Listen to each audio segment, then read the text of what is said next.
Good morning. Ngayon naman, ang merienda namin, piniritong kamote. O piniritong kamote, ang sa English, sweet potato. Pag binig yung sweet potato, ang isang medium na may balat, pag binig nyo, ay nagtataglay ng 542 milligrams ng potassium. Ngayon, pag bake naman ng potato na may balat, meron siyang 926 milligram ng potassium. So, mas mataas ang patatas. Ngayon, tingnan naman natin ang sweet baked potato na medium, mayroong 1096 microgram ng vitamin A. So, ang pinakamataas pala ang pumpkin, kahit yung nasa lata or press. 1 cup niyan may taglay na 1,908 1,906 micrograms of vitamin A. Although hindi nyo naman kailangan ng masyadong marami. Ang required lang 900 to 700 pag women. Pag men, mataas 800 milligram. So let's say sweet potato, bake or fry, 1 medium may 1,096. Ngayon,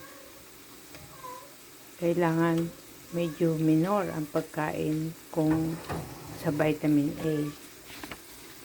Pagka naman pinakuluan nyo ang sweet potato, boiled. Yung ibig sabihin ng boiled nilaga, merong 19 mg ng vitamin C. Gaano ba karami ang pwede sa babae at sa lalaki? Daily needs sa mga lalaki, 19 to 50 years old, ang kailangan lang 90 milligram of vitamin C. Sa women naman, daily needs 19 to 50 years, 75 milligram of vitamin C. Ngayon, sa niacin naman, ang sweet potato baked in skin, yung may balat, pagka binik nyo, merong 2.7 milligram of niacin. Ngayon, sa men, 19 to 50 years, daily needs, ang kailangan 16 milligram. So, kaunti lang ang nakukuha kahit kumain kayo ng marami. Kasi kailangan nyo ng maraming niacin daily needs. Ano ba ang mayaman sa niacin? Chicken breast, roasted, skinless. Ang ibig sabihin ng skinless, inaalis ang balat. Pagkasama ang balat, bumabara yon, hindi ka agad dumadaloy sa mga ugat-ugat para distribute sa mga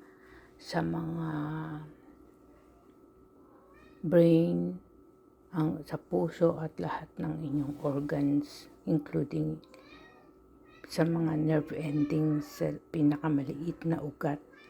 Kaya, importante talaga iwas sa mga taba ng karne. Okay?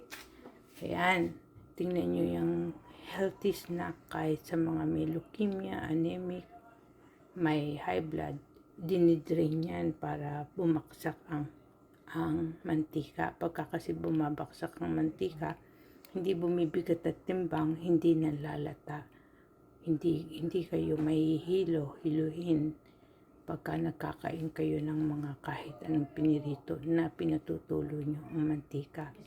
Kaya gagamit kayo ng strainer. Mga nabibili naman ng mga french fries sa mga stores, usually gumagamit sila niyan.